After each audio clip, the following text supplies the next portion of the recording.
It's time to get sexy, so watch Secular Sexuality Live Thursdays at 7 p.m. Central. Visit tiny.cc/YTSS and call into the show at 512-991-9242 or connect to the show online at tiny.cc/callsex.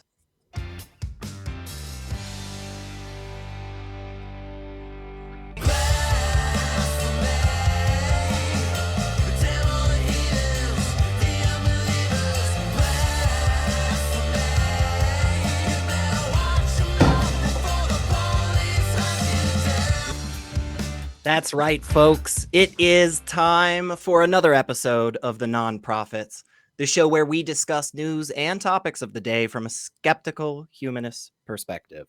I am Secular Rarity, and today's topics, they're a lot. I'm just going to go ahead and forewarn you. I'm not going to advocate for any particular choice or use of woo-sawing or relaxation, but you might want to go ahead and grab it now and get ready. But before you do that, we got to talk about these other two incredible people that are here with me. First up, the cartoon that makes you swoon. That's right. It's Teo. How are you, man? Oh, hi, Secular. I'm so happy to be here, to be back in here. You know, I love this so much. And being with you two guys, some of the coolest people on the internet, is awesome. So thank you for having me here. Yeah, it's always good. Always good to be doing these with you. And then, of course, up next, the man with hair so fair he makes you jelly. That's right, folks. You know it's Kelley. How are you? I'm doing great. Honored to be here. I love doing this. This is great. Well, I hope you guys are ready because that was all the funniness that I had prepared. So we're just we're gonna see where it goes from here. Like I said, this is it is kind of a tough bunch of topics today, folks. But before that, just in case you didn't know, The Nonprofits is a show. It's a product of the atheist community of Austin, a 501c3 nonprofit organization dedicated to the separation of religion and government and promoting positive atheism. And I think these articles will really show us why we need some of that these days. So just to kind of wet your whistle, as they say, although me personally, I like my whistles dry and clean. But today we're going to talk about a growing religious fervor in the American right. We're going to talk about what is Operation Blitz and the Blitz Report. Then we're going to talk about a Secretary of State candidate out in California who doesn't like the fact that it's easy for people to vote. And we're going to end a little positively, hopefully here. We're going to talk about no more prayer before football at some of these high school games. So hopefully we will have a little bit of an upswing. But like I said, this is definitely a couple of topics that are gonna hit us all probably a little bit harder than we want, but that's okay, because to bring us into this, we have our wonderful Teo is going to tell us about this Jesus movement and where it's going. Teo, what's up with this? Oh, yeah. Yeah, leave everything on the hands of the emo anime. Okay. This is exactly what America needed, people. A cult that worships the guys who attacked the Capitol after Trump started lying about the election being rigged, you know? What a way to start this episode, Secular. It's the whole package. I have talked before about the cult mentality and how Trump used it to his advantage during his presidency. And, well, one of the most important things that happens in a cult is when a cult leader tells you that only they are telling the truth and everybody else lies. And I'm pretty sure that you remember Trump saying, calling all the friends liars, and I think he had different nicknames for all of them. I don't remember them, but you must remember it. This, handsome leader who had to put his head on the body of Rocky Balboa became a symbol of hate speech around the world. For me, I felt that right at that moment, when a guy who is openly transphobic, misogynistic, who is talking to uneducated people, and to people who want to hate others instead of, taking responsibility or understanding what is going on in their country. And that guy goes and gets the majority of votes in the USA. I think that is a moment when I thought, has education failed in the USA? Or is it part of just more indoctrination and part of the harms of religion? What do you think about this, Kelley? You know, the more I see what's going on with these people and the traction that they're gaining, the more it makes me want to combat exactly what it is they're doing. I see this personally as one of the biggest threats to our way of life here in the United States today. Unfortunately, where I live, I'm like a sea of sanity in this, or an island of sanity in this sea of craziness around, and I have a hard time being able to be politically active in my area because there are so few of us.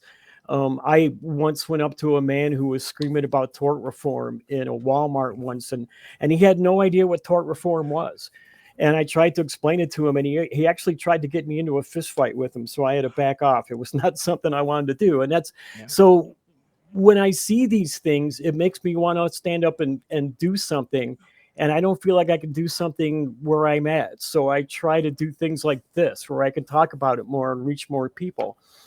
I really love the term Christo-fascist that the author used in this, because it really sums up the hatred and the whole feeling behind this horrendous movement. In the past decade or so, these Christo-fascists have become more and more emboldened too, because they're a dying demographic and they realize this, and they're lashing out like a cornered dying animal in what I hope is a vain attempt to preserve outdated ideals of superiority. Yeah, this article definitely has quite a lot to it. I mean, I think one of the things that was really frustrating, there's a quote from Patty Castillo Porter. She is an accountant and officer with a Republican committee to represent, quote, the voice of the grassroots America First posse. And one of the things that really frustrated me about the quote was she said, you name it, God is there, because people know you can't trust your politicians. You can't trust your sheriff. You can't trust law enforcement. The only one you can trust is God right now. And that flies, I mean, just absolutely in the face of what our entire Constitution is about, right? I mean, and this isn't something that has completely come out of nowhere. We saw this back in 2008 and 2010. There was a growing religious right movement that was actively focusing on how do we affect policies and laws across the country in a way that is going to, kind of kowtow to our particular version of a particular religion. And it's not as if they're okay with, oh, just any Methodist that gets into office or a liberal Baptist, no problem.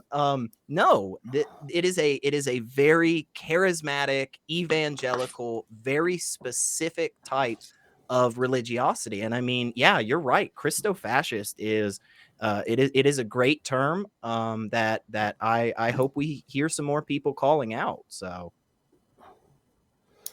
one of the things I really thought was crazy in the article was that they had the one picture of the group starting their meetings with a prayer.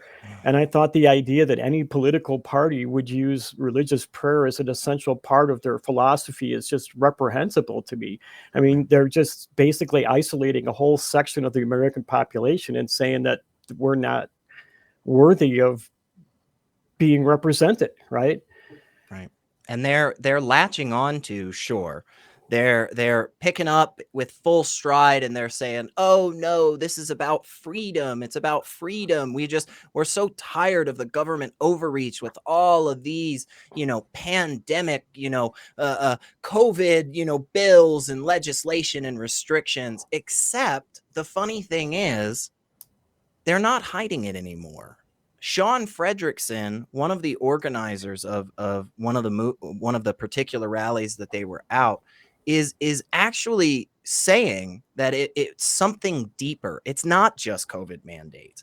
The idea is that Christian morality is the necessary foundation for governance in a free republic. His words are, Christians are the ones that are responsible for granting you and myself the right and authority over government. And that is just, first off, flat out not true. It is not in any way, shape, or form in line with the Constitution. And funny enough, it's not even really in line with the Bible, because there's a whole section where Christ says, render unto Caesar what is Caesar's, that you are supposed to obey the government because God has put them there. The thing is, though, God didn't put them there. We voted for these people. I don't know, Teo, you're on the outside. How does this make you feel? Does this make you feel excited about where the United States is going, or? It doesn't make me feel excited at all. I used to want to live in the USA. Now I couldn't, even if you paid me. No, not in the current conditions. This reminds me of a movie that I saw recently, well, some months ago, 2025, where Christians, they said that the COVID was just a huge conspiracy to make worshiping God illegal. And they actually believe that wearing masks and not being able to congregate was nothing but a conspiracy. And this feeling is present in all these people. As you said, they believe that they are in a kind of superior position, and they are not shy about it. I'm going to quote the article. Here they say, participants describe encountering the divine and feel that they are doing their part to install God's kingdom on earth. For them, right-wing political activity itself is becoming a holy act. That is the level. And of course, they represent a wide array of this content, from opposing vaccine mandates to promoting election conspiracy theories, the whole package, everything. And it's scary how you can see cult mentality working on these groups. And it scares me, guys, because as I said, when the majority of voters decided that Trump was the best election some years ago, I could see this huge group of people growing up, gaining power, and yes, now they didn't get a second chance with Trump, but they are organizing themselves.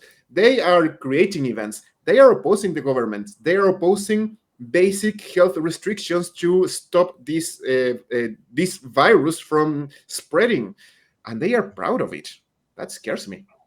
Yeah, and they're wrapping it all up in language that they know will evoke just the average middle of the road patriot, right? Not the person that's so hardcore nationalist or anything, not that person, but just the person that just wakes up and just says, yeah, I like the United States. I love this. It's wonderful. I've lived here my whole life. My whole family's here. When they say things like, God is responsible for granting you and me freedom, or the core American values of, religiosity and family and yada, yada. It is explicitly designed to hide the absolute, again, outright un-American and unconstitutional attitudes and policies that these people are wanting. And they are using the religious trappings that have been so successful. I mean, one of the things that was so interesting to me was how important and central worship music was at all of these places now. And it was so interesting, because I think there's a lot of us on the non-religious side that have said for a long time how important it is to really control the emotions of, parishioners and practitioners and so forth. And one of the easiest ways you can do that is through some of those really lovey-dovey, good feel kind of songs. And if you mix a little bit of Jesus and you mix a little bit of a USA love in there together, it hits people. And I don't know. I mean, maybe we talk afterwards, guys, but maybe we need to start an ACA rock band, maybe that's what we have to do here. So what do you think, Kelley? You had mentioned before about appealing to people's the things that people are thinking today. And one of the things that's really spread out through our society is a lot of people are not happy with the government, and they're playing off to that too. We need to change the government. And if we bring it more in line with our Christian ideals, everything will be so much better, right? And I find that really scary. But as Sinclair Lewis once said, when fascism comes to America, it's going to be draped in a flag and carrying a Bible. And here it is. It's right here coming. This really is the biggest threat we have to democracy today, in my opinion. And instead of fighting back against these perceived ills of the government that we all think we see, we need to be fighting back against these people because they want to become the government. They want to take this vision that they have of this America, this Christian America, and impose it on all of us, right? So I think that we all really need to start standing up to this. Even me in my area here, I'm trying to be more proactive in my local politics, even though I know most people here don't listen to it. But it makes me want to get up and do something. It makes me know that I have to get up and do something. Yeah, and I think that was one of the reasons that just in my area of the country, there's a couple of local things. I won't go too deep into them, but there's some stuff related to education. In terms of, you know, what we're going to teach young children and how we're going to teach them and stuff. And the movement that we're seeing on the religious right politically is not just political. It's economic, it's education, it's medicine, healthcare. It is all encompassing because God is all encompassing. Because God is everywhere, because everything has to glorify his name. And again, I don't think I can say it enough. That is a value that is at its core fundamentally opposed to what the United States was founded on. Doesn't mean we've lived up to those lofty ideals. We absolutely have failed time and time again, but we have been moving forward. We have been making progress where we are starting to be more inclusive of other people, and we've stopped as much shaming as we have in the past. 30, 40 years ago, anybody, whether it was, you know, a federal office or local office, you couldn't be an elected dog catcher if you came out and even just said, I don't really go to church, you know. And now we do have some people that are very open about it and have been doing some wonderful things at a lot of different levels. But exactly what Kelley said before, this movement is not going to go down without a fight. They are not interested in releasing the absolute authority that they have had for so long. And the best thing that we can all do is stay active and stay focused and, you know, just make sure that this doesn't get pushed past us and enacted. Make sure this stuff just isn't what the freaking law is. I mean, Teo, am I crazy here? Am I off base? Am I just wildly in left field or? Not at all, sir. I have to tell you, in future, in 10 years, 20 years, this is going to be part of history, either we like it or not. And how it's going to be viewed is this, oh yeah, look at those crazy atheists who wanted to destroy our beautiful Christian nation. Or can you believe that there was a time where the USA was in danger because atheists were starting to disappear and Christians, well, not Christians, but some specific fanatic groups were taking over the country? Either which one of those versions of history is told in future, this is going to be history, and what is happening now is going to affect all the years that are coming. And guys, it's terrible, or not terrible, but yeah, it is. You go to those conventions, to the events that we're talking about, you see those guys wearing their MAGA hats with their shotguns next to the shepherd talking about InfoWars and what it was told there. And you go and talk to people who are there. Let me quote from the article once again, Tammy Jackson. She was in the one of the many people interviewed for this article, and something that she said made was creepy. It was creepy for me. She said that she wanted to be a part of staking claim to what God was doing, that this is all a Jesus movement. And she believes that God himself removed Donald Trump only for a short time so the church would wake up and have confidence in itself again to take their country back. They want to take their country back. And then she adds, if American would repent of COVID policies, repents, pay attention to that word, and critical race theory, and abortion, God would bless future generations for good. And then she recalls lyrics in a song by Carrie Jove, The Blessing, and all of that. And something about, may his favor be upon you and 1,000 generations. And she wants, and these people in general, they want all this Christian cosmovision to take over at least your nation, and I'm sure that in future the world. And I feel that they are fighting to turn the USA into what is Afghanistan nowadays. But instead of ISIS, whatever name they are going to give to Trump lover right-wing extremists. Crisis. That's very true. Very true. That is exactly what's going on. Yeah, they don't say the word theocracy, but it's very obvious in my eyes that is exactly what they are wanting. The idea of the average person voting, the idea of any random Joe Blow off the street, doesn't matter your religious leanings or your economic status or your racial heritage. That doesn't matter any of that, except it does because you need to be wealthy, white. We'd prefer cis, and you need to follow our Jesus the way that we tell you to follow our Jesus.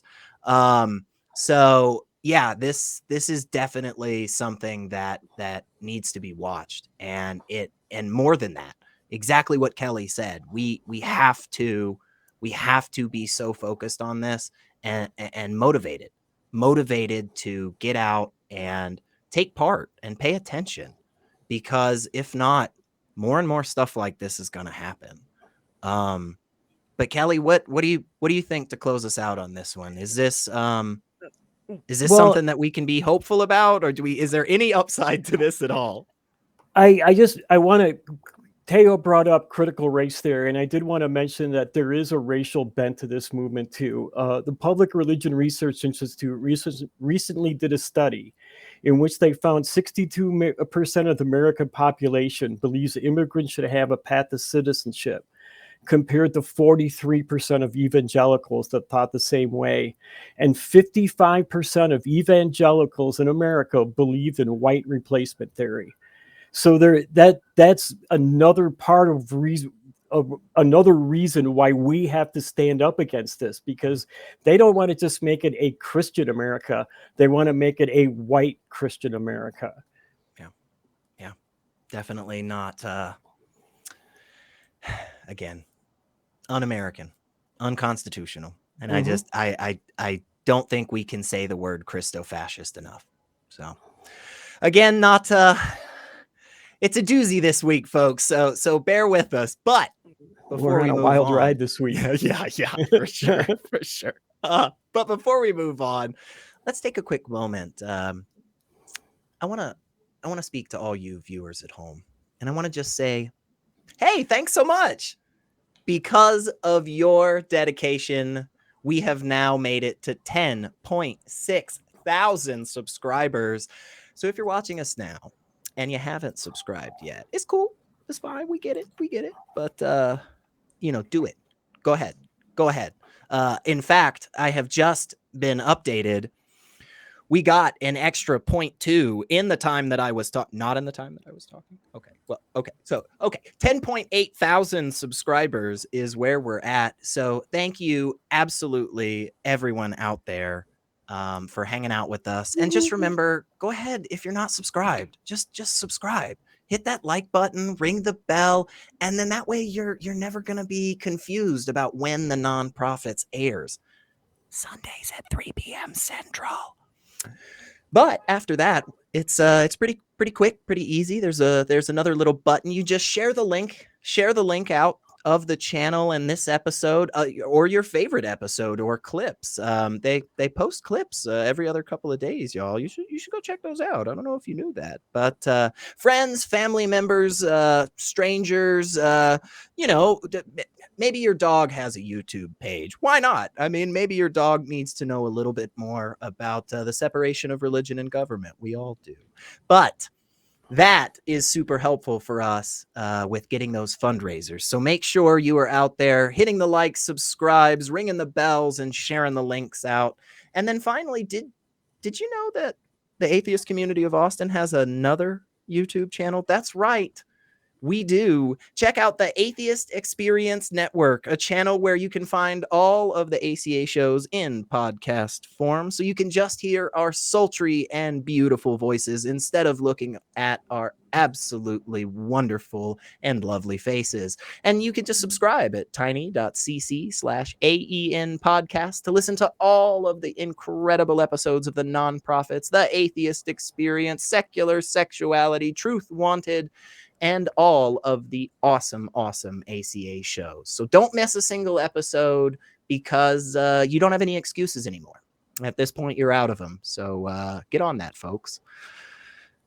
But before we do that, Kelley, I have a question. What is Operation Blitz? What is this? Tell us about this. Well, hold on, because we're still on that wild ride. Project Blitz is a collection of Christian groups that have gotten together to provide model bills to give to state legislatures and the federal legislature to pass laws to protect religious freedom, preserve America's Judean-Christian heritage, and promote prayer.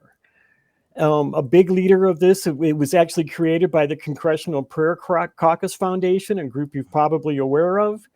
They have already brought at least 75 bills forward in more than 20 states during the last 3 or 4 years.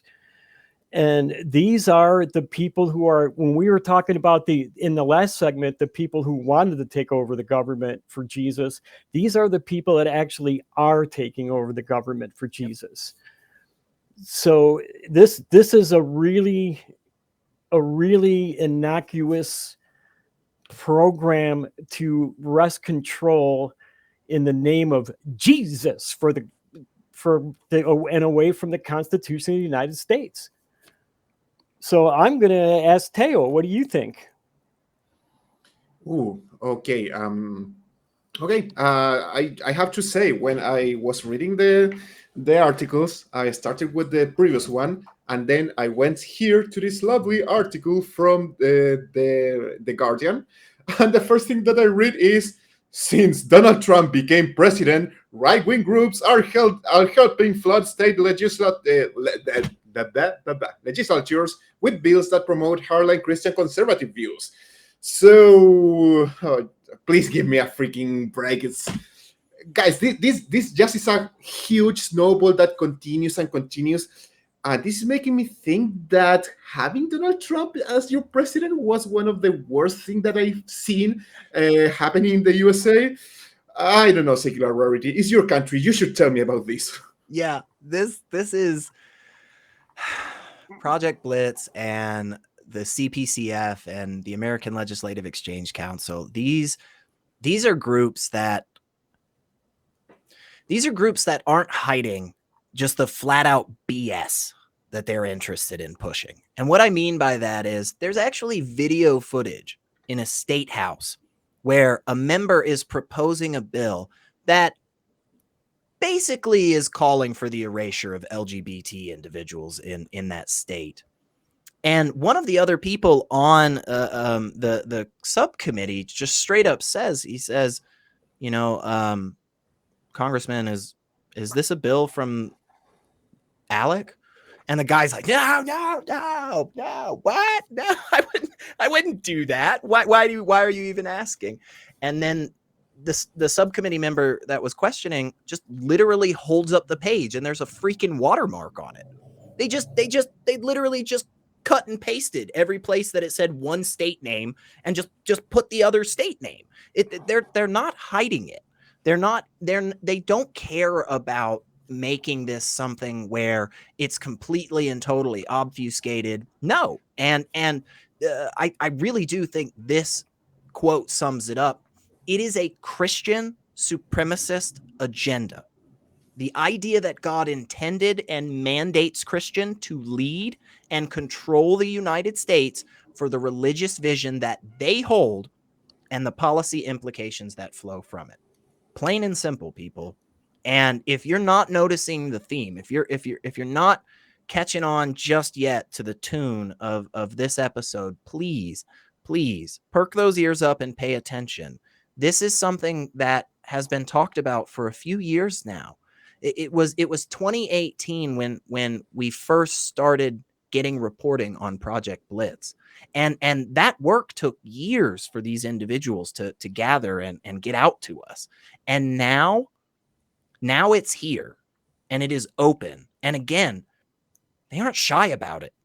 They are happy and proud to tell people that they are intending on stripping rights away from them, that they are happy to dehumanize them and demoralize them.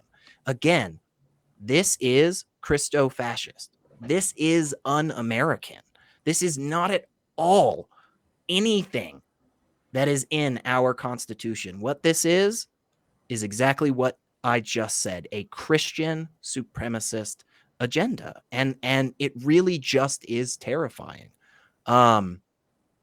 Yeah, Kelley, I want this to be the death throes, but I don't know. I just don't know if it is or not because of the amount of laws that they have been able to pass and the specific agenda of putting out 20, 30, 40 of them every single legislative session in every single state house that they can.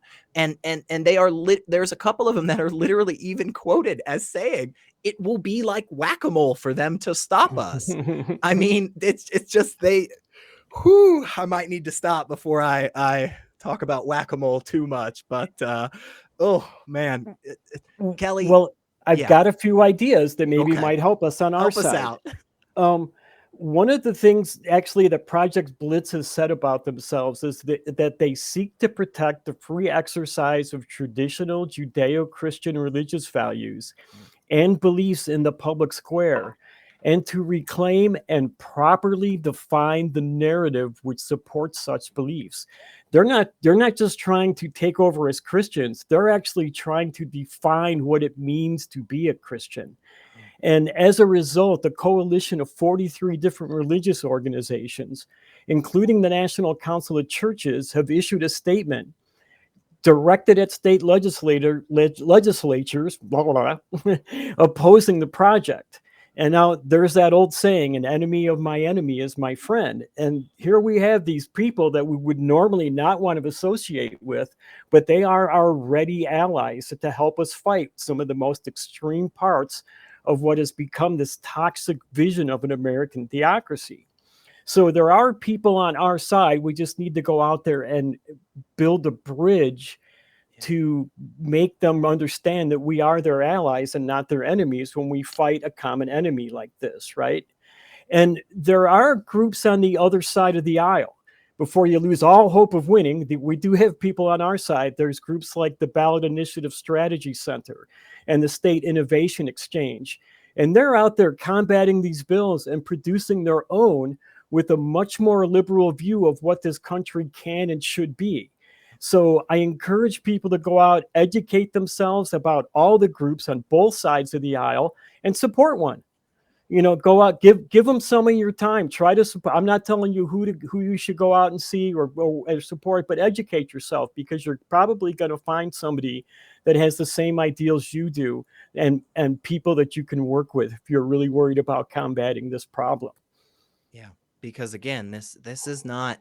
It is not just a lovey-dovey, all stripes of Christianity. You know, that's our big sticking point. You just eat the crackers, drink the wine, everything. No, you are allowed to have freedom of religion if and only if you happen to have the same religion.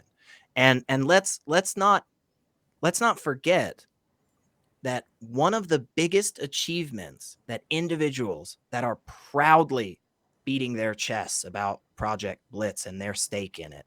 One of the biggest things that they were able to do was they were able to get 3 Supreme Court justices. 3. A third of SCOTUS right now was some of the top picks for these people. And we need to start being honest about the fact that our Supreme Court is a religious body. It's a religious body. It's a partisan branch. It's not a functioning aspect of our government like it was intended to be. And they're happy to let things run through the courts because in the meantime, they'll just continue to push more and more laws into state houses. They'll just continue to make us play whack-a-mole and just divide ourselves. Teo, what I'm looking to you for some uplifting, positive news, but we've done this a few times before. But what do you think, man? What is there for me here that's hopeful? I'm still in my emo phase because when you start learning about this Project Blitz, guys, it's kind of like the plot of a movie because this is a real conspiracy when they are trying to push all these laws and everything is connected because they start with small things. For example, since 2017 in Tennessee, Louisiana, the law is to have in the bills the "In God We Trust." And in here, the idea is that they are going to get people used to this. And now they want to create a religious celebration so they can push this religion into schools. And then they are going to start creating new laws to oppress, LGBT people, as you said. And if, for example, somebody tries to oppose the "In God We Trust," they are against the country. They are against religion. And so they have to let those small things pass, but then they become bigger and bigger and bigger. And it's this huge snowball that then you see, okay, if anybody tries to oppose this anti-LGBT people law, anti-people, whatever, this law, they are going to be anti the country, anti-religious. They are discriminating. They have awful beliefs. And this is all connected and this has been planned. This is a playbook that they have that they are following. It sounds like a conspiracy. I want to shout, wake up, sheeple, because this is happening right now. And the Blitz project is real. The playbook is out there. You can find it. And guys, you have to keep doing this Blitz report because I'm pretty sure that people will soon forget about it. And you cannot let people forget about these awful things that keep happening and will keep increasing. And once again, if nobody does anything to stop it, your country is becoming to a second Afghanistan. And I don't know if you remember some weeks ago, we were talking about how 9 out of the 10 happiest countries in the world were non-religious. You are going the other way around. You are about to become way sadder than you are right now. And that scares me. Mostly because we are going to copy your awful laws if you keep pushing them. And that scares me a lot. Yeah. I don't want to be a side copy of the USA. And again, that's what we're becoming. It is a well-oiled machine in the sense of, yes, everybody was made aware about various laws in Texas or a law in Utah.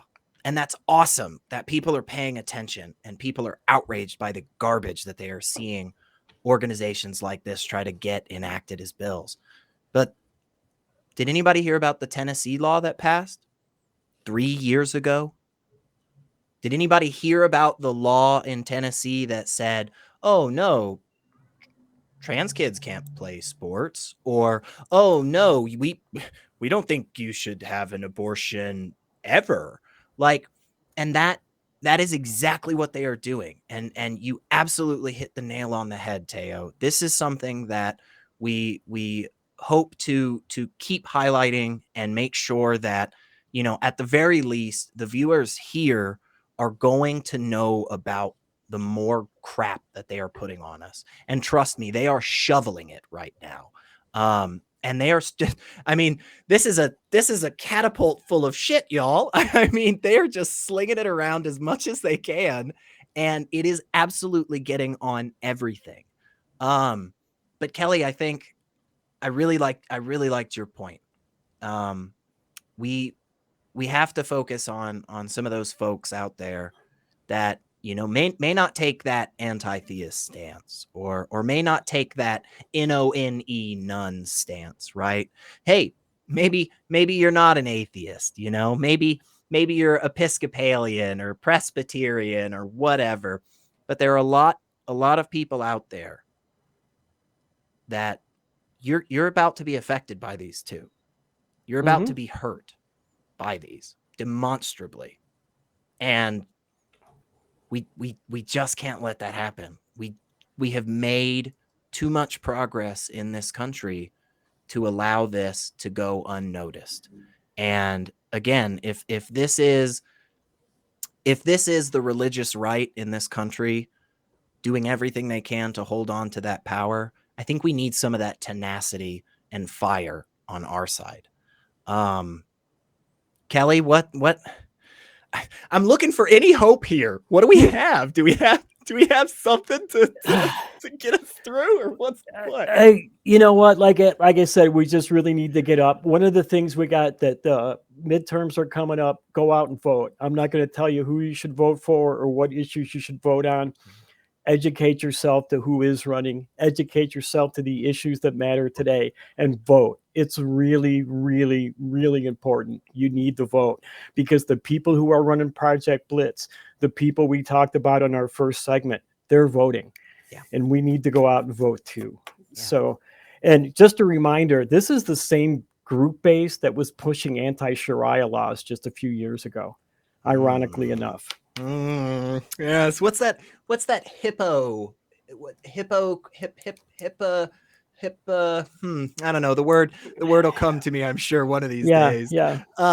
Teo, are you sure you want to do this? well, hang on. Let me ask. Do you see this emboldening other far-right religious movements in other countries? Do you see this in the United States as something that's going to have echoes and reverberations around the world, or do you think this is something that is just for some reason we've just lost our American values, I guess, for a little bit? But what do you think on that? Is this gonna come your way and circle the globe, or? Absolutely. That's why I'm so scared. As I told you, we tend to imitate the USA down here. South America in general tries to follow the USA example. You can see a rising on evangelicals in the whole continent. With Johnny, we love to talk about Bolsonaro and, you know, the awful things that guy has been doing. That is the Brazilian version of Trump. And he was chosen for similar reasons that Trump was chosen over there. And the destruction of the environment, the pollution, and how both of them just did everything to make companies more powerful and screw people. It's uncanny how they are similar and how they imitate each other, and how governments try to imitate what Trump has been doing. And you know what? After Trump called people living in, what did he call us? Oh yeah, the shithole countries. People living in the shithole countries say, oh yeah, Trump knows what he's talking about. He doesn't want immigrants in there, and we don't want immigrants, so let's follow Trump. So I don't know if they like being insulted on their face or what, but definitely having the USA, this huge empire that now is going downhill, becoming into this, how to call it, this monster that now is using laws that are based on the Old Testament in order to, you know, rebuild their nation foundations, because they don't know what the nation was based on. Of course, other countries are going to imitate that, and they will try to follow it, because the USA has sold through Hollywood and TV shows that they are the best the best country in the world, the best nation, and an example to follow. And some people actually believe that. They believe the TV, and they are going to vote for another Trump. And that is scary. Yeah. And like we've said, I think all three of us have really hit this home. And we've got a couple of other articles, and we're gonna highlight this. And again, share this out to people so that they don't forget this is happening. Pay attention to what's going on in your area when it comes to these different bills. No matter how small they seem, they're going to start chipping away, and then they're going to just keep freaking going. So, guys, I need a break. Can we take a break? You guys want a break? We need it. All right, we'll all woos off for a minute. And if you didn't tune into the other ACA shows last week, here's what you missed. If you can get someone to acknowledge that there's a person suffering from gender dysphoria, and the way to alleviate that dysphoria is with a particular treatment, then they then have to justify why we shouldn't be applying that treatment. It's if we teach kids about sex ed, then we also have to send them to war. Right. I don't think that makes sense, though. Shocker. Like this is a story that like is flagrantly right out in the open, fake. Like some religions, like you can get some wiggle room on it, but this Joseph Smith, we know he made this up. He's up there with L. Ron Hubbard in absurdities. The creation of suffering. No, mate, I'll mute you if you're going to try and talk. I was obviously not done. I'm not finished talking. Are you done? Oh, no, not Philly. I'm going to click the little mute button if you're going to start getting all grumpy. The ultimate foundation of morality, which I would describe as well-being, is a subjective foundation. But once you have a foundation... You've had this conversation for decades about morality and continue to repeat the same things, but when it Because I'm right.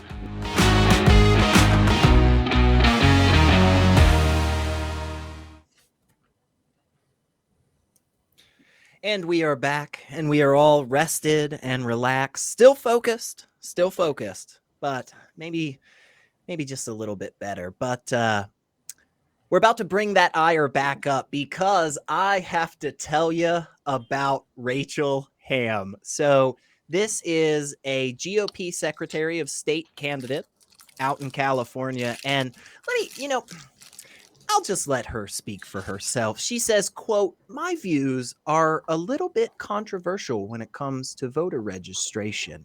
And you think to yourself, what could they be? Well, Rachel says everyone is wanting to make it as easy as possible to register to vote. I see it the exact opposite. I want to make it hard. I want it to be something that people have to choose and re-choose and have to prove that they're a citizen and all that. So, I'm super, super glad that this individual is voicing their opinions on this, because it is so incredibly easy to vote in the United States. Oh, wait, I'm sorry. I'm just reading something here. The United States is one of the most difficult countries to register to vote in. Oh, okay. Okay. Well, I mean, that's okay. That's fine. Let's see though. But, I mean, the good thing is she doesn't want to, establish a theocracy or anything. Oh, wait, she's trying to bring Jeebus's kingdom to America. Okay. Well, at least she's consistent, right? I mean, that's the good news, is that at least the candidate for Secretary of State in California, Rachel Hamm, is consistent, because she said that she thinks that people who, quote, are not educated on the issues, quote, shouldn't vote on them. Mind you, she also describes our current system for voter registration as that system we're doing now, and talks about how, quote, there's this auto roll and every single person is getting a ballot and all that. So I think that means she probably won't be voting again, because she is so consistent. Teo, what do you think about this? What are your thoughts when you read through this? I smacked myself in the face so hard with a face palm that I am surprised I still don't have a red mark. So Well, my first thought is, what the heck is with America's politicians who want to impose Christianity? Why? Okay, that was my first reaction, obviously. Right? So, guys, for real, you're breaking me. Your country seems that it's getting lost because, as you say, she said that, didn't she say that Jesus appeared? Yeah, Jesus appeared in her closet and told her to go, and that she was designated by God because he has to, quotation mark, expose lies, speak truth, and establish the Jesus kingdom, whatever. And she wants to stop the country to become into a communist country. Because apparently a country like yours, where you have extremist right and right wings, is going to become a communist country, apparently. Yeah, what is that about people believing that Obama was communist? He's as right as you can. And it's painful. I have a lot to say about this, but I think, maybe I'm wrong, guys, please correct me if I'm wrong, but when you want to make as hard as possible for people to vote, maybe you're targeting those people who are working the whole day. They have one free day during the week. You know, people who need the government to help them. Those people who have to decide, am I going to vote or am I going to eat today? Will I have enough time? Will I be able to go and vote during the time that I have free for lunch? And then, I have to do this every time there is a new election. Will I really leave my job only to go vote and risk being fired? Now, Mateo, hold up. Are you saying that it sounds like what Rachel Hamm is wanting to do is to put laws into place that essentially rule out the economically disadvantaged or racial minorities in this country? Is that what you're saying? Is that what you're getting at? More than saying, I was trying to imply it, but you know what? To make it more clear, let's quote her when she said, I want it to be a privilege to vote. Oh, okay.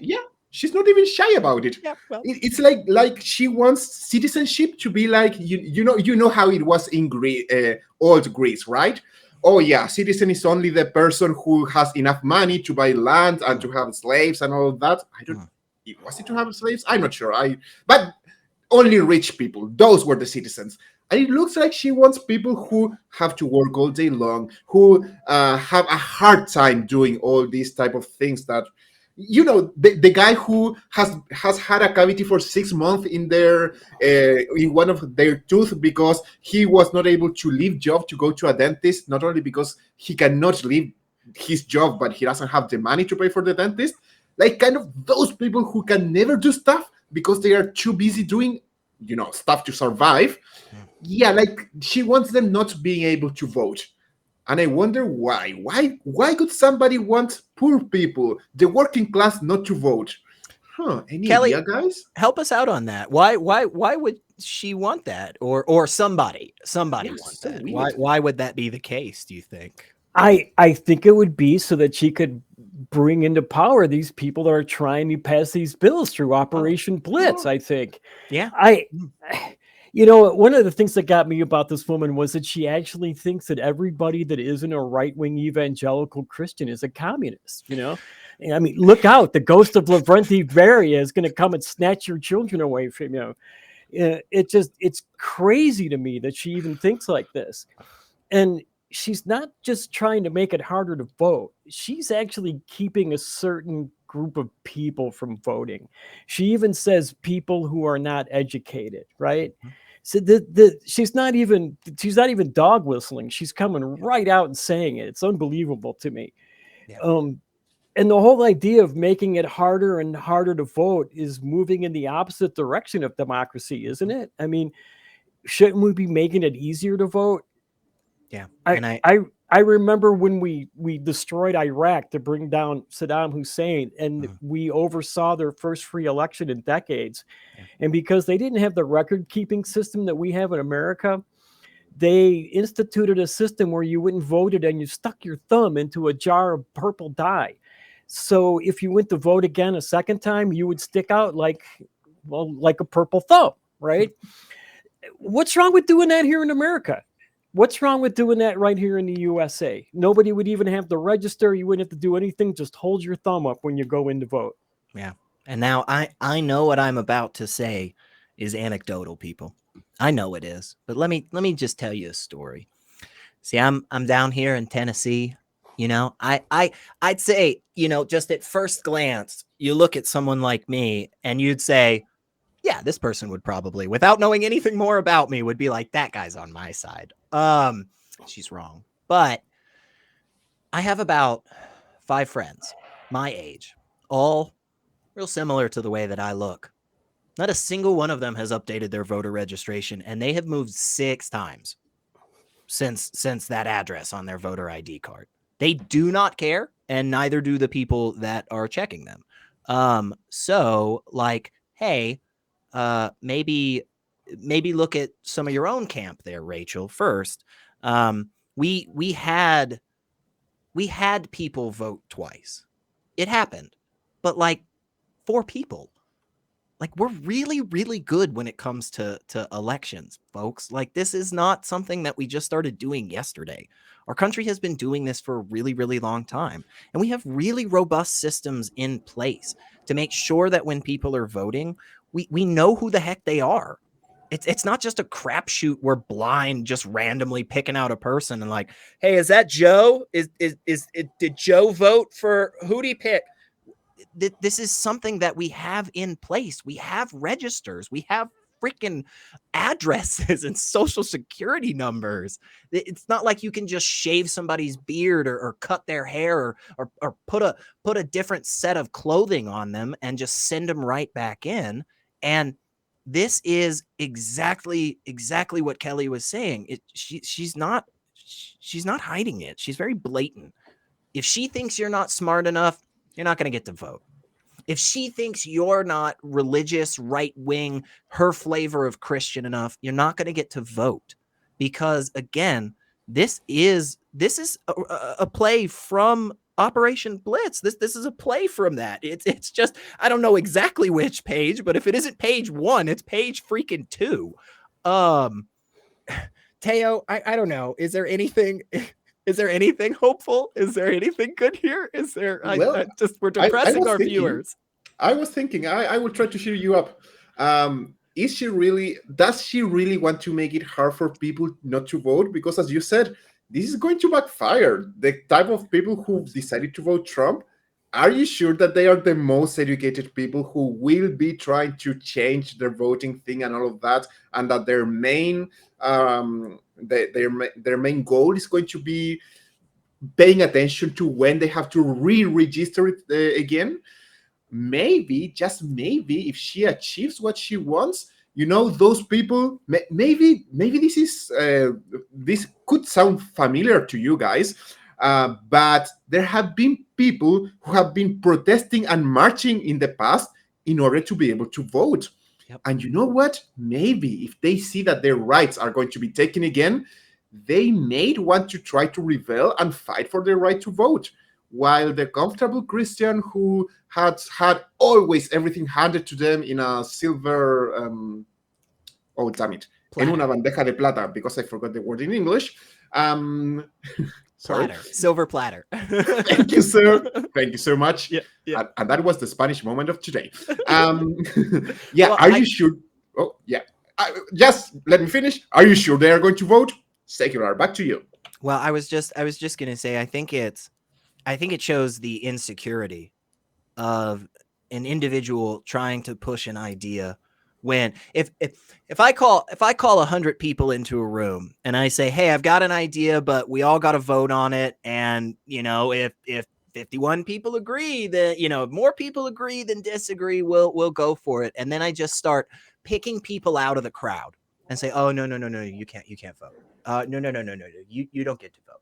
Oh no, you don't get to vote. Doesn't that just show that I am just completely and totally unsure that my thing is actually what people want? Doesn't it just kind of smack of, oh gosh, I don't know, what's that? Oh, hypocrisy. Oh my gosh, it took me so long to come up with that. But yeah, that it just feels like this is because they know they know these ideas aren't what we want in this country. The average person out there is not walking around saying to themselves, you know, it would be really cool if we could just go back on the Voting Rights Act of 1964, or hey, you know, that whole national voter registration thing of 1984. That was a bad idea. We are not doing this because we have seen what it is like when more people get to vote. And when more people get to vote and have their voices heard, whether you're educated, whether you own land or not, it doesn't matter. When you are actively engaged in helping a country and a society and a government get better, it kind of tends to get better. And this is an attempt to just pull us back. And I don't know, Kelley, I've been talking a lot. What do you think on Rachel here? I'm chomping at the bits when you mentioned the National Voter Registration Act of 1984, because she thinks that's really problematic and she's promised to change it. Well, the National Voter Registration Act of 1993 wasn't passed, as you could probably guess, in 1984. It was passed in 1993. She doesn't even know the correct title to the law that she wants to change. She's running for a state office. Even if she wins, she can't change a federal law. She's running on a promise that she cannot in any way possibly fulfill. I'm not sure if she realizes that, or if she just thinks that her supporters are dumb enough that they don't know that. But either way, to me, it makes her unqualified to hold this office. And I don't know if she's just incompetent or she thinks everybody else is. Yeah. The good news is that currently, again, just as a reminder, this is a California candidate for the Secretary of State, Rachel Hamm. So she is not voted into office just yet. And again, there are elections that happen in this country regularly. I think they are easily findable for most people. Yeah, this, again, if you haven't caught it yet, if you haven't caught the theme, come on, get on board, folks. This is something that they are doing left and freaking right. So people are going to vote for this woman. Kelley, what are you talking about? Don't you really believe that Jesus is smart enough to tell this particular person to do something that she's unable to do? I mean, are you doubting Jesus, man? She does have a closet relationship with Jesus, apparently, too. She has Jesus in her closet. I mean, not even a skeleton. No, the whole Jesus in her closet. That is creepy. It's impressive. It's impressive. I wonder. I don't think I could fit. I don't think I could fit a full Jesus in my closet. Maybe like a few wafers, but isn't that the strangest thing that she talked to Jesus in the closet? Was she locked in there? Was there enough room for both of them? I have so many of questions. Lots coming out. Come on, that's the most important. Jesus, are you coming out of that closet or are you staying there forever because of those Texans laws? I'm just asking. I'm worried about you, Jesus. Am I wrong? You guys help me out here. Am I wrong? Is there a Bible passage that says actively try to make sure that people are not allowed to vote? Is that something? Does Jesus talk about voter registration in the Bible? Did I miss that paragraph? I seem to remember one that said something like "be in the world, but not of the world," and this seems pretty much of the world to me. Ooh, what's that? Oh gosh, that H word keeps coming back up. That, oh man, that's crazy. I wish. Go ahead. I know, just something about, give the Caesar what belongs to the Caesar, but don't try to change the government. Because they were asking, are you going to are you going to throw down the government? No, give the Caesar what belongs to Caesar. Wasn't there was one that said like don't rebel against the government elected officials because they're put there by God. Now, I don't believe that. It's just that, it almost sounds like she's talking about things that don't align with the religion that she says she's a part of. Gosh, it's just weird. It's I don't know what it is, but it gives me a weird skin crawly type feeling that I think I'll probably have to go call a doctor about. So, yeah, I don't know, Kelley. Anything else you think we're missing? We're not paying attention to. We just kind of breezed over on this because this is rough. I just want to remind you again that people are going to go vote for this woman. Yeah. People are, and we need people to go out and vote. Yeah. It's so important to get out and vote right now. Yeah. And folks, we understand. We understand. And we only got one more. And we know right now you're thinking to yourself, I'm kind of down. Rarity, what can you do? How can you help me? Well, let me tell you what, because there's some cool things. So I don't know if you know this, but you can become a member of this here channel for as little as 99 cents a month. All you got to do is click the join button below the video, and this will give you access to special chat emojis. So make sure to do that, folks. This is really simple. The other really cool thing, and I know you're going to be excited about, we have a brand new merch store. That's right. Visit tiny.cc/merchaca or tiny.cc/merchaca to get your favorite items like t-shirts, hoodies, and coffee mugs. And you can also check our new items like beanies, phone cases, and tote bags. All ACA shows feature a special limited edition item each month. So you better be making sure to check out the store for NP merch and merch from all the other shows.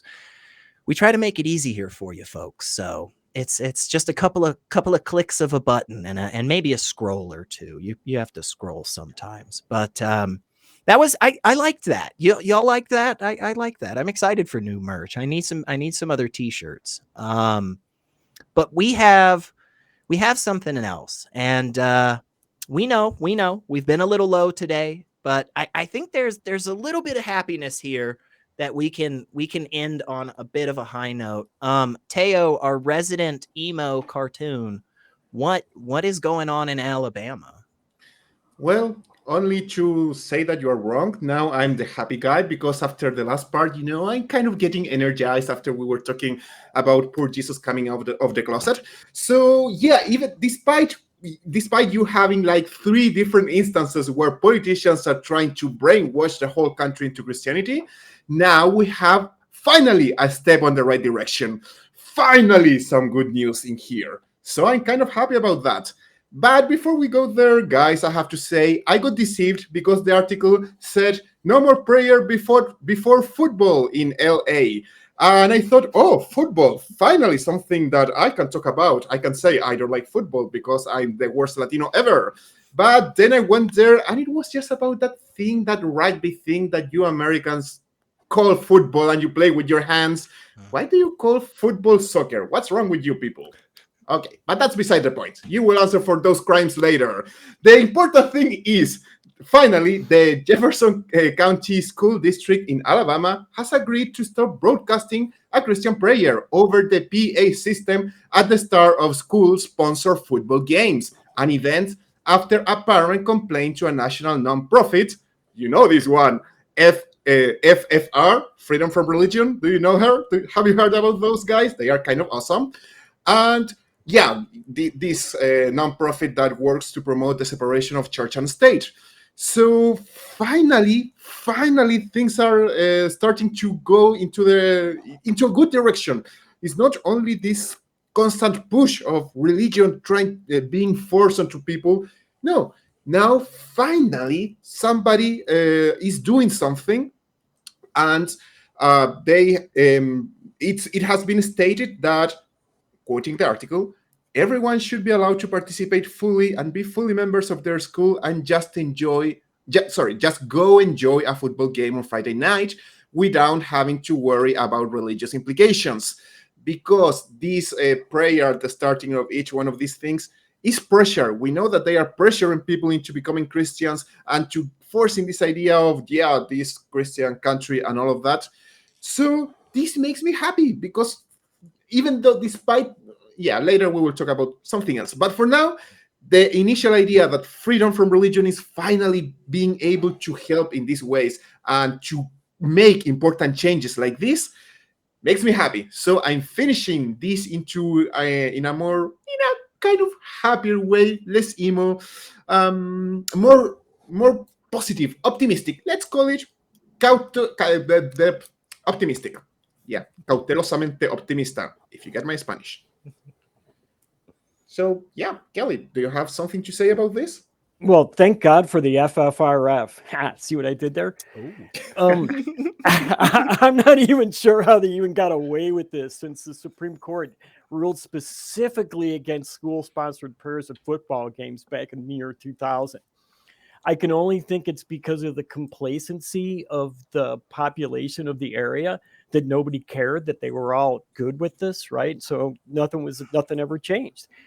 And the best part of this story to me, the one bright spot, is it took one student to stand up and say, this is wrong. This needs to be changed. One teenager, a high school student, stood up for what was right, took the action, and he made it right. I saw this story as inspirational. It takes just one person to light up that small, dark corner of their world. And it makes me want to try to find more time in my life to change more things that do need to be changed. Yeah. Right. And the second best part of the story is that the school did relent, and they issued a statement which read, that resolution was based on the Jefferson County School Board's legal obligations that have been established by binding court precedent. So they actually acknowledged the fact that what they were doing was illegal, and that there had been court precedent set by the Supreme Court of the United States. Yeah. And I think, I'm really glad that you highlighted that all it takes is just one person just standing up and fighting for constitutional values in the United States, for fighting for the separation of church and government. Because, when I first started reading this, one of the first things that came to my mind was the prayer and the religious ceremony that was going on in West Virginia. Because at the center of both of these cases, and we talked about it on a past Nonprofits episode, so definitely, folks, if you haven't seen that, you don't know what I'm talking about, scroll through the videos. It's real simple. You got this. But at the center of both of these stories is a single person, honestly, just feeling shitty because these people are shoving Jesus down their throat. They're having to sit there, and they're being forced to be told that they're not good enough, that they're less than, and just because they don't eat some magic crackers every so often, like, that's ridiculous. And that is what is at the center of all of this.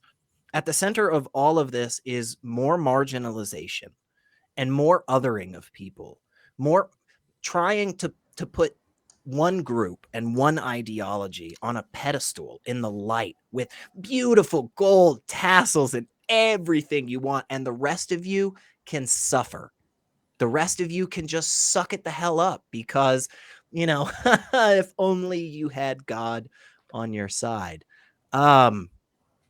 It's so frustrating to see stuff like this, but it is so wonderful when there is some progress, when there is actually, an organization, a public school taking responsibility, a superintendent sending out a letter saying, hey, you know what?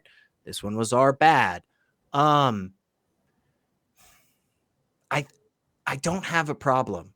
I don't have a problem with a student walking up to a teacher one day and saying, hey, I want to start a group where just a couple of us, religious folk of whatever stripe can get together after school and just hold a little, Bible study or something. I don't have a problem with that, because they should have the right to do that, just like we should have the right to have secular student alliances. And we do in a lot of places, but it cannot be okay for the authorities of the school, for those in charge, the coaches, the teachers, the principals. It is not okay for them to push any religious ideology. That is not what we should be doing at our public schools. Teo, was there something here that we needed to pay attention to? Was there anything here that was maybe just a little bit funky in your eyes? Yeah, at the end of the article, there are 3 articles about this, so read the one with the little plot twist. There were 2 things that made me worried. One is that people, well, you know, they ask people their opinion, and let me quote Beverly Towery, a local resident, who said that she was a little disappointed because, let me quote, God is part of our community and our daily lives, so that's removing that opportunity for them to expose to that, referring to, you know, removing the prayer at the beginning of the game. And the school said that, well, they are going to defend voluntary religious expression, which, as you said, I have no problem with that. But they are talking about a guy called Kennedy. Where do I have? Joseph Kennedy. And Joseph Kennedy is a guy who was fired in 2015 for praying on the 50-yard line and allowing students to and community members to join him. So I don't remember, did he stop it or it was just he in the center? Well, but the thing that the school is it's saying that they are going to support the vision of this guy worries me. But because, as you said, secular, a group of people just praying on their own because they want and all of that. Yes, you can do that. There is no problem with it. They have the right to do it. But forcing people or forcing this meeting in the middle of a huge event with a lot of people who are not there to go to pray. They are not there for a religious event. They are there because they like football and they want to watch the sport that they like. So forcing that onto others is even dishonest. Yeah, there was certain word with H that Secular mentioned that we keep forgetting about. And so it's just not honest. It's forcing the religion onto others, and then they want to play the victim card. And yeah, that goes on hand with all the awful laws that we have been talking about before. So I'm cautious. I'm just going to be cautious. That's all that I'm saying. Where do you come down on this? Go ahead, Kelley. Yeah. I'm about to say there is a dim spot. The school district supervisor, an elected position, I might point out, was quoted as saying the adherence to the court's ruling should not be understood as a rejection of students' religious rights and liberties in the school setting. The Jefferson County Board of Education remains firmly committed to respecting and protecting those rights and liberties in every way permitted by the Constitution and the laws of the United States. He's basically coming out and pushing back a little bit, but saying, I'm still going to stay within the law. Yeah. But I have to wonder, it's just like the quote from the woman that Teo said and related to us, and the fact that nobody bothered to say anything about this for so long shows that this is a very religious community.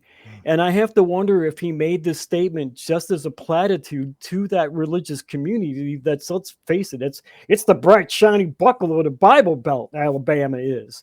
You know, and I hope that's all it is. I could only hope that that's all it is a platitude and not a real philosophy that this gentleman has. Yeah.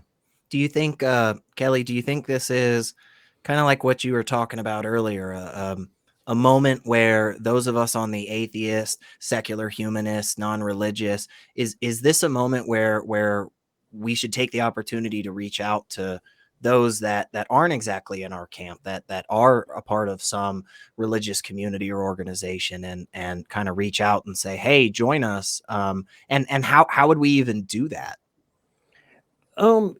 That's a really good question. And Justin Looney, who's one of the volunteers here at the ACA, I was interviewing him once for my thing, Meet the ACA. And he came up with an amazing idea. It was basically, we need to have a network of atheist ambassadors, people who are willing to go out and talk to the religious community, to go to churches and say, look, here we are. We're atheists. We're nothing to fear. We're not evil. We don't really eat babies.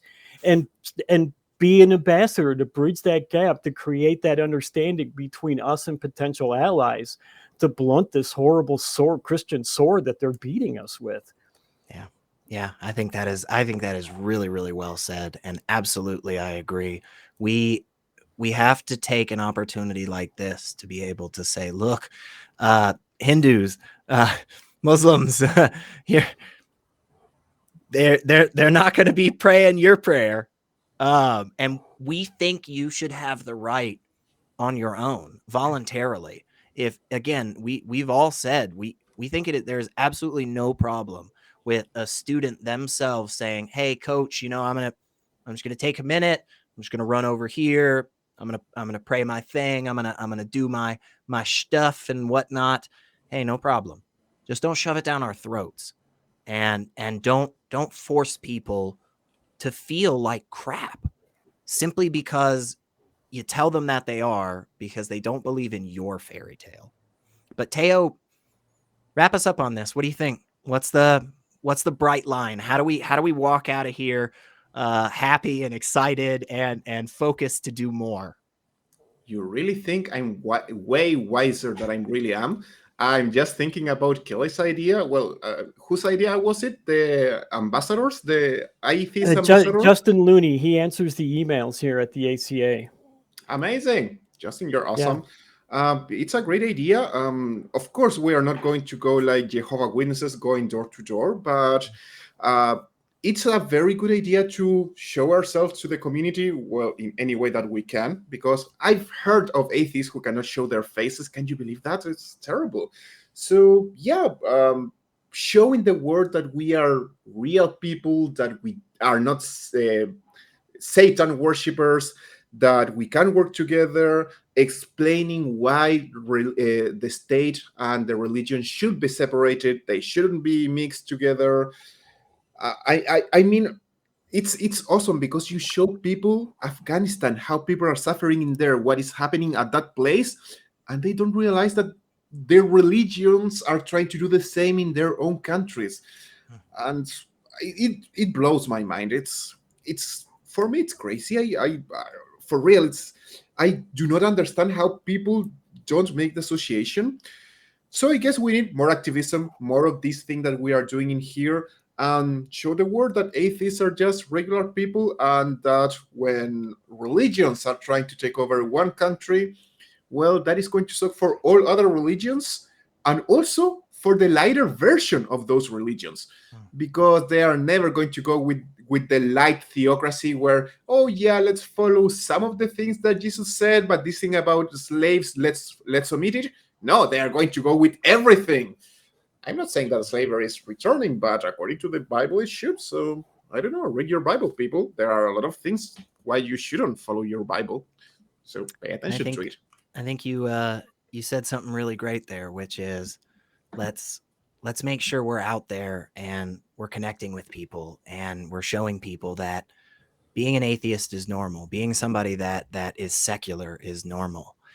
And the good news is, for everybody out there watching now with us live or on the replay or in the coming week, there are some places that you can do that. And one of the easiest ways is just by joining our fan social media outlets. You can find most of the nonprofits hosts on the atheist community of Discord by going to tiny.cc/ACD Discord and on Facebook at tiny.cc FBNP. And if you'd like to support the show, you can do so by becoming a patron at tiny.cc/PatreonNP. And if you find yourself already shopping at Amazon, you can support the atheist community of Austin by shopping at smile.amazon.com and simply selecting the atheist community of Austin as the beneficiary. So be sure to use that link to help out because it means a lot and we really appreciate it. And if you think we got something wrong, or if you think we just did a fantastic job, or anything in between, well, we do value your feedback. So tell us what you like, tell us what you don't. There's a comment section below. It's super easy to do, or email us at the nonprofits at atheist-community.org.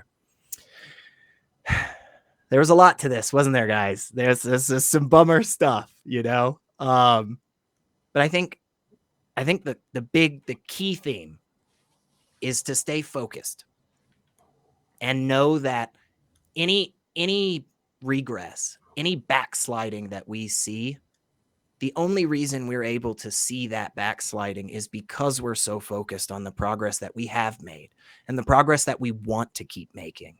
So if you're out there and you're hearing some of these things and you're shaking your head and you're face palming and you're woo-sawing like the rest of us on screen, there is something you can do. There is. And it's not going to be easy necessarily. It's not going to be you wake up tomorrow and you get it done and, hey, we don't have to worry about Christo-fascists anymore. It's not going to be that simple. But the good news is that we can do more and we can do better. And there are some of us out there that are trying, and we want you to join with us. So thank you so much, everybody, for hanging out with us today. And we will see you next time.